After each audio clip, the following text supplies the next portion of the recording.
Hey writers, today we are going to be thinking about how to revise our writing. And it's a word that we use a lot. Sometimes I use words that we use a lot and I feel like you know them, and other times maybe we don't actually know what revising means. So let's spend a little bit of time thinking about it today. So sometimes I notice that when you revise, you're thinking that you just make these teeny tiny little changes, like you might s- spell something correctly, or you might add a word or two there. That's like actually just kind of fixing up an almost perfect draft that you already have. In order to revise, you actually have to take some, like, use your courage tool and write quite a bit over. And so, what I want you to think about today is, are there big chunks of your writing that you could do better? So, let's keep going on my slides. So, today I want to teach you that writers go beyond making these little tiny edits and they engage in hefty work. That's a strong work that revisions require. So, you're going to ask yourselves, is this the very best that I can do? So you have to keep in mind what your goals are.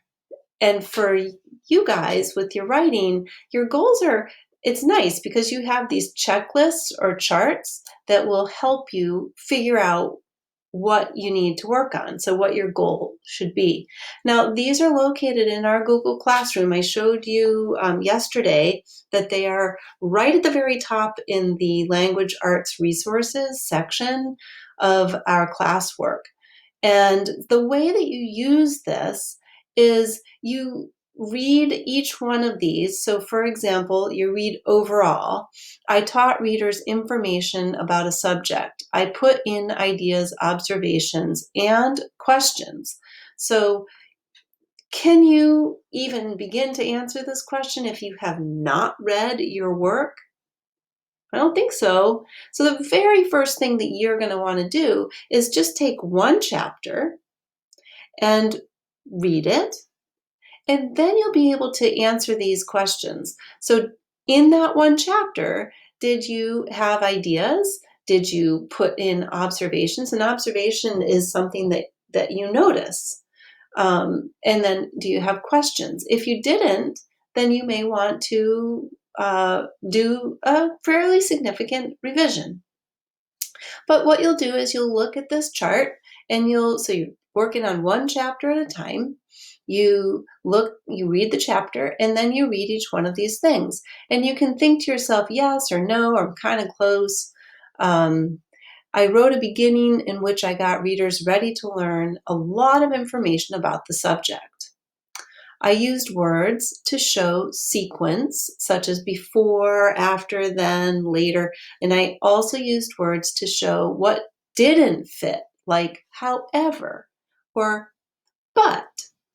You wrote an ending and drew conclusions and asked questions or suggested ways that the reader might respond. And then for organization, did you group your information into parts? So you've got to have some paragraphs that make sense, right? So remember how you figure out a paragraph. A paragraph changes if you've changed time, if you change subject, or if you have people speaking in your chapter. Um, then elaboration.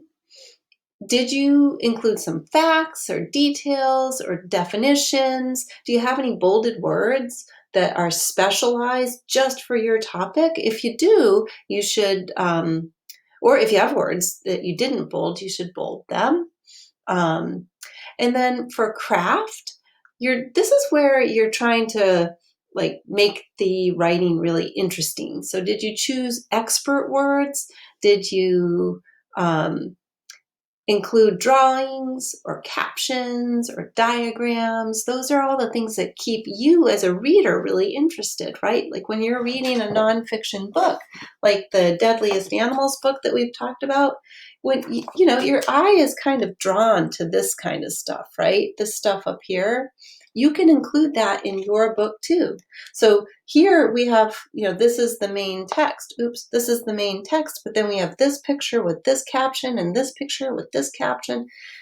You can do that in yours too. Did you do that? If not, you may want to think about whether or not that's appropriate for your chapter. Not every single chapter has to have all those things, but you probably have a couple. So that's the way you work through this. Now, this checklist is for third grade writing and fourth grade writing. If you're a writer who has done all of these things, if you say yes, then check it out and see, what are you going to be asked to do in fourth grade? How can you make your writing even better? Setting a goal is really important. So informational writers, bring their writing to life in different ways, right? So you can add a little story or a vignette. A vignette's kind of a fancy word, but you can add a little story to illustrate part of an information or an idea. You could say a little bit more about a fact that you've talked about. Let's see, let me think about something for example. Let's see. If you said, let's see.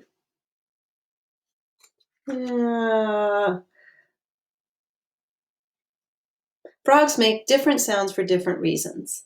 That's a fact, right? So you could say frogs make different sounds for different reasons. One time I was on a hike and I heard the row, row, row, row, and then ee, and those were both different frogs making different sounds. So you could add a little vignette or a story, or you might say different frogs from different parts of the world make different sounds. That's adding a little bit more about the fact too. You could also describe something in detail.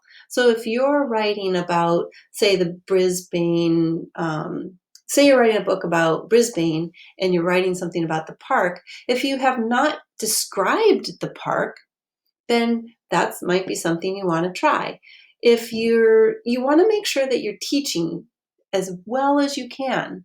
So don't assume that the person who's reading it knows what you know. If you're giving examples about swimming, then you want to make sure that you're being really clear about whether something's a dive or you're swimming or a stroke or you're in the deep end or the shallow end, I don't know. But make sure that your reader understands what you're after. And then you could also compare something that might be unfamiliar to readers with something that's likely to be familiar. So if I'm going to use, sorry, Audric, I'm going to use your book, but Audric's writing a book about swimming and he was writing about a pencil dive.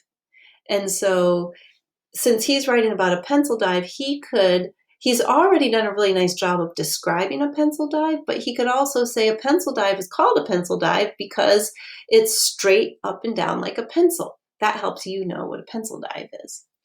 So do you see how you might use these things? This is a really great